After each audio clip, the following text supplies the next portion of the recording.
নমস্কার, দেখছেন talk to Bangla. আমি অভিষেক রয়েছে আপনাদের সাথে। এই মুহূর্তে যে খবর নিয়ে উপস্থিত হয়েছি, ভারতবর্ষের এই মুহূর্তে সাংবিধানিক ভাবে মূল যে জায়গাটা ধর্ম নিরপেক্ষতা, সেটাই সম্পূর্ণভাবে কি বদলে যাচ্ছে, সেই প্রশ্নটা এই মুহূর্তে তুলছে। এবং শুধুমাত্র প্রশ্ন তুলছে না, তারা বিভিন্ন ধরনের প্রমাণ দিচ্ছে যে ভারতবর্ষের ধর্ম নিরপেক্ষতা সেটা সরে গিয়ে ভারতবর্ষের এই মুহূর্তে যে অস্তিত্ব, সেটা সম্পূর্ণ হিন্দু বেসড অস্তিত্ব হয়ে যাচ্ছে। অর্থাৎ from secular India to Hindu first India, এইটা হচ্ছে ভারতবর্ষের বর্তমান একটা চালচিত্র। এবং সেটা সরাসরি কোথায় উঠেছে বলুন তো সেই খবরটা?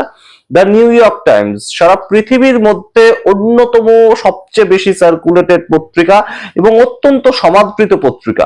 সারা পৃথিবীর খবর যেখানে পাওয়া যায়, সেই নিউ ইয়র্ক টাইমস, সেখানে ফার্স্ট পেজে, একদম ফ্রন্ট পেজে এই ছবিটা উঠেছে, এই খবরটা উঠেছে যে ভারতবর্ষকে ক্যাপচার করছে একদম সরাসরি মোদি জমানাতে আরএসএস এই সংগঠনটি। এবং আপনারা দেখেওছেন যে লালকেল্লা 2025 সালের 15ই আগস্ট স্বাধীনতা দিবসের দিন দেশের প্রধানমন্ত্রী বক্তব্য রাখছেন, কিন্তু সেখানে হঠাৎ করেই একটি সংগঠন তাকে নিয়ে কথা বলছেন এবং নরেন্দ্র মোদী তিনি আরএসএস এর ভূয়সী প্রশংসা করছেন এবং সেই জায়গাটা কত তার গভীরতা সেটা ডিটেইলড এই আর্টিকেলটা লেখা রয়েছে। এবং সেই আর্টিকেলটার যে টাইটেলটা সেটা আপনাদের পড়ে শোনাই, তাহলেই আপনারা অনেকটা ক্লিয়ারলি বুঝতে পারবেন যে এই আর্টিকেলের মূল জায়গাটা কি। আর্টিকেলের টাইটেলটা হচ্ছে ফ্রম শ্যাডোজ টু পাওয়ার, অর্থাৎ ছায়া থেকে পাওয়ারে কিভাবে এলো। এবং তার পরবর্তীতে লেখা হাউ হিন্দু রাইট রিশেপড ইন্ডিয়া, অর্থাৎ হিন্দু শক্তি কিভাবে রিশেপ করলো ইন্ডিয়াকে, ভারতবর্ষকে একটা রিশেপিং করলো কিভাবে হিন্দু শক্তি। এই নিয়ে আজকের এই বিস্তারিত ভিডিও আমরা তৈরি করব। কি লেখা আছে সম্পূর্ণ ডিটেইলড আর্টিকেলে, মোদির পরবর্তীতে কে হতে পারে ভারতবর্ষের পরবর্তী প্রধানমন্ত্রী, সেটাও আরএসএস এ ঠিক করবে এবং কার নাম উঠে আসছে সমস্তটা বলবো। তার আগে অবশ্যই টক টু বাংলা ইউটিউব চ্যানেলকে সাবস্ক্রাইব করুন, এই ভিডিও দেখুন শেষ অবধি স্কিপ না করে। এই মুহূর্তে আরএসএস আপনারা জানেন হিন্দুত্ববাদী সংগঠন এবং তারা হিন্দুদের মূলত সেই এজেন্ডাটাকে সম্পূর্ণভাবে সারা পৃথিবীর সামনে তুলে ধরেন। এবং সেখান থেকেই সেই আরএসএস এর এই মুহূর্তে মূল যে এজেন্ডাটা সেটা কত গভীরে সামাজিক ভাবে, সেটা সম্বন্ধে দ্য নিউ ইয়র্ক টাইমস কি লিখছে। দ্য নিউ ইয়র্ক টাইমস এর বক্তব্য অনুযায়ী military sector, education sector, corporate sector, law sector, অর্থাৎ অ্যাডভোকেট থেকে শুরু করে সুপ্রিম কোর্টের জাজ থেকে শুরু করে সবাই, এবং তার সঙ্গে মিডিয়ার মধ্যে প্রিন্ট মিডিয়া, এবং অবশ্যই তার সঙ্গে আপনারা যে সমস্ত টিভি চ্যানেলগুলো দেখেন গদি মিডিয়া হিসেবে যেগুলো পরিচিত সেখানে, এবং তার সঙ্গে অবশ্যই সোশ্যাল মিডিয়াও কিন্তু বলা হচ্ছে, সোশ্যাল মিডিয়া ইনফ্লুয়েন্সার তাদেরকেও ধরা হচ্ছে সেখানে, এবং তার সঙ্গে গভর্নমেন্ট অ্যাডমিনিস্ট্রেশন এবং পুলিশ পর্যন্ত সমস্ত জায়গায় আরএসএস কিভাবে নিজেদের বিস্তৃতি ছড়াচ্ছে, গত 11 বছরে যেভাবে ছড়িয়েছে সেটা একদম রুটেড হয়ে গিয়েছে। বিস্তৃতি ছড়াচ্ছে বলতে কয়েকদিন আগে আপনাদের মনে থাকবে সংসদের অভ্যন্তরে দাঁড়িয়ে রাহুল গান্ধী একটা অভিযোগ করেছিলেন। রাহুল গান্ধীর অভিযোগটা কি ছিল বিরোধী দলনেতা হিসেবে? যে আরএসএস এই মুহূর্তে তাদের পছন্দের মানুষকে কোথায় বসাচ্ছে, প্রত্যেকটা ইউনিভার্সিটির ভাইস চ্যান্সেলর পদে বসছে আরএসএস এর পছন্দের ব্যক্তিত্বরা। এই কথাটা রাহুল গান্ধী খুব গুরুত্বপূর্ণ ভাবে বলেছিলেন এবং সংসদের মধ্যে এই কথা বলার পরেই একদম ওম বিড়লা তাকে রেডে করে ওঠেন এবং বলেন যে আপনি বিষয়ে কথা বলুন। কিন্তু এই কথার যে গভীরতা আসলেই ছিল সেটা কিন্তু এই দা নিউ ইয়র্ক টাইমস এর ফ্রন্ট পেজের যে খবরটা সেখানে একদম সরাসরি ছাপিয়ে দিল। দা নিউ ইয়র্ক টাইমস এর কথা অনুযায়ী মিলিটারি সেক্টরের উচ্চ পদে কারা বসবে সেটাও আরএসএস ঠিক করে, পুলিশ সেক্টরের উচ্চ পদে কারা বসবে সেটাও আরএসএস ঠিক করে, এডুকেশন অর্থাৎ রাহুল গান্ধীর কথা অনুযায়ী প্রত্যেকটি ইউনিভার্সিটির ভাইস চ্যান্সেলর কে হবে সেটাও আরএসএস ঠিক করে। এছাড়া গদি মিডিয়া তো কিভাবে একদম সরাসরি কন্ট্রোলড হয় আপনারা জানেনই, সেটা নিয়ে আর পরবর্তীতে আমরা এক্সট্রা কিছু বলছি না। এছাড়া পুলিশ এবং লিগ্যাল যে জায়গাটা, লিগ্যাল সেল অর্থাৎ সরাসরি অ্যাডভোকেট থেকে শুরু করে সম্পূর্ণভাবে ল ব্যবস্থাটাকে, বিভিন্ন কোর্টের জাজ, supreme court, high court, session court, প্রত্যেকটা কোর্টের জাজ, সেইটা পর্যন্ত আরএসএস এর বিভিন্ন ব্যক্তিত্বরা হচ্ছে। এই ধরনের একটা বক্তব্য উঠে এসেছে দ্য নিউ ইয়র্ক টাইমস এর এই যে আর্টিকেলটা সেখান থেকে। এবং তার সঙ্গে নিউ ইয়র্ক টাইমস আরো বিস্তৃতভাবে বলছে এই মুহূর্তে সম্পূর্ণভাবে সেকুলার ইন্ডিয়ার যে কনসেপ্টটা এতদিন ধরে ছিল 2014 আগে পর্যন্ত, সেটা এই মুহূর্তে সম্পূর্ণ হিন্দু ফার্স্ট ইন্ডিয়া হয়ে গিয়েছে। তার প্রমাণ হিসাবে সম্পূর্ণ দ্য নিউ ইয়র্ক টাইমস তুলে তুলে দেখাচ্ছে যে কিভাবে ভারতবর্ষে ক্রিসমাসের দিন বিভিন্ন জায়গায় ক্রিসমাস পালন করতে দেওয়া হবে না বলে হিন্দু বাহিনী ঝাঁপিয়ে পড়েছিল।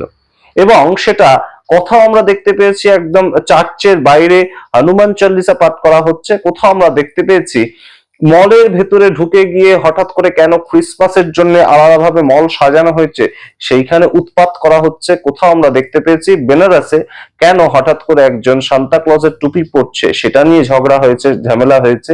এবং আমরা দেখেছি যে এক গরিব মানুষ, একদম গরিব মানুষ, তিনি উড়িষ্যাতে কেন হঠাৎ করে সান্তা ক্লজের টুপি বিক্রি করছে, সান্তা ক্লজের জামা কাপড় বিক্রি করছে 25শে ডিসেম্বর, কেন সে অন্য কোনো দেবতা অর্থাৎ হিন্দু কোনো দেবতার জিনিসপত্র বিক্রি করছে না, সেই জিনিসটা নিয়েও আমরা বিভিন্ন ধরনের ছবি এসেছে সামনে আমরা দেখতে পেয়েছি। সেটা নিয়ে নিউ ইয়র্ক টাইমস তারা বিস্তারিত একটা আর্টিকেল তৈরি করেছে।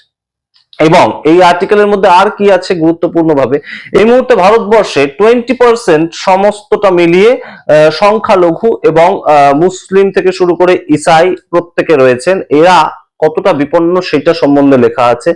আগে যেটা ছিলেন না সেটা এই মুহূর্তে তারা একটা বিপন্ন বোধ করছে। এবং তার সঙ্গে গুরুত্বপূর্ণভাবে লেখা আছে যে আরএসএস এর এই মুহূর্তে সারা ভারতবর্ষ জুড়ে প্রচুর শাখা খোলা হয়েছে এবং তার সঙ্গে দিল্লিতে রাজধানী শহরে 13 তলা যুক্ত একটা অফিস খোলা হয়েছে সম্পূর্ণ আরএসএস এর, যেখানে বৈঠক হয়।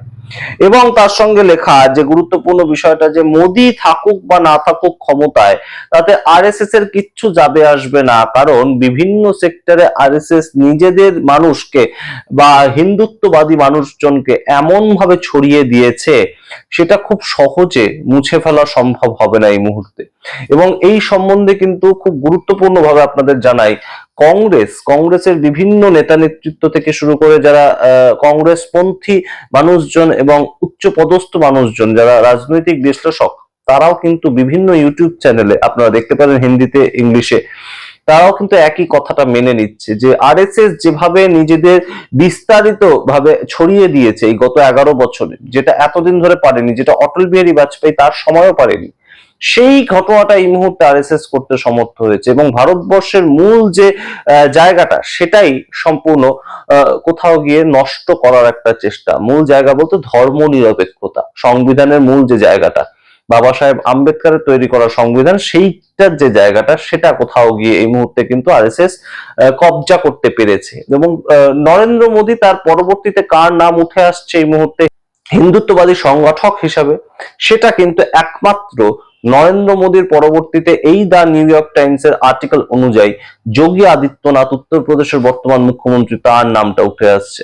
এবং তার হিন্দুত্ববাদী চেহারা এবং তাকে যে বুলডোজার বাবা বলা হয় উত্তরপ্রদেশে, সমস্ত কিছু এখানে বিস্তারিত লেখা আছে। মানে বুঝে দেখুন, সারা পৃথিবীর কাছে দা নিউ ইয়র্ক টাইমস তুলে ধরেছে যে ভারতবর্ষ সবচেয়ে বৃহৎ গণতন্ত্র সারা পৃথিবীর মধ্যে, সেই গণতন্ত্রের মধ্যে ঝুঁকে পড়েছে কারা, একটা সংগঠন যারা সম্পূর্ণভাবে হিন্দুত্ববাদটাকে ছড়িয়ে দিতে চায়। এবং তারা শুধু যে সরকারের মধ্যে ঢুকে পড়েছে বা সরকার তাদের কথা অনুযায়ী চলছে সেটা নয়, তার সঙ্গে এই দা নিউ ইয়র্ক টাইমস এর আর্টিকেল অনুযায়ী প্রত্যেকটা সেক্টরে এই মুহূর্তে আরএসএস তাদের বিভিন্ন মানুষজনকে ঢুকিয়ে দিয়েছে। সেটা এডুকেশন সেক্টর হতে পারে, সেটা মিডিয়া সেক্টর হতে পারে, সেটা হতে পারে পুলিশ, সেটা হতে পারে লস, সেটা হতে পারে অ্যাডমিনিস্ট্রেশন, সেটা হতে পারে মিলিটারি পর্যন্ত। এই মারাত্মক একটা আর্টিকেল যেটা নাম ফ্রম শ্যাডোজ টু পাওয়ার, খুব গুরুত্বপূর্ণ, খুব গুরুত্বপূর্ণ আজকের দিনে দাঁড়িয়ে। তার কারণ যেভাবে আমরা দেখতে পেয়েছি যে ক্রিসমাসের দিন ভারতবর্ষের সাধারণ মানুষ, হিন্দুরাও একদম বহু বছর ধরে আমরা দেখতে পেয়েছি খুব আনন্দ করেন। কলকাতায় যারা থাকেন তারা পার্ক স্ট্রিটে যান, তারা বউ ব্যারাকসে যান, বিভিন্ন রকম আনন্দ করেন। কিন্তু কেন সেটা করবে?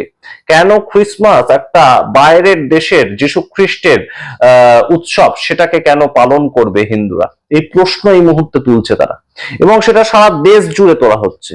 এই প্রেক্ষিতে এই মুহূর্তে কোথাও কিন্তু বেশ খানিকটা সারা পৃথিবীর কাছে খুলে গেল দ্য নিউ ইয়র্ক টাইমস এর এই আর্টিকেলটার মাধ্যমে।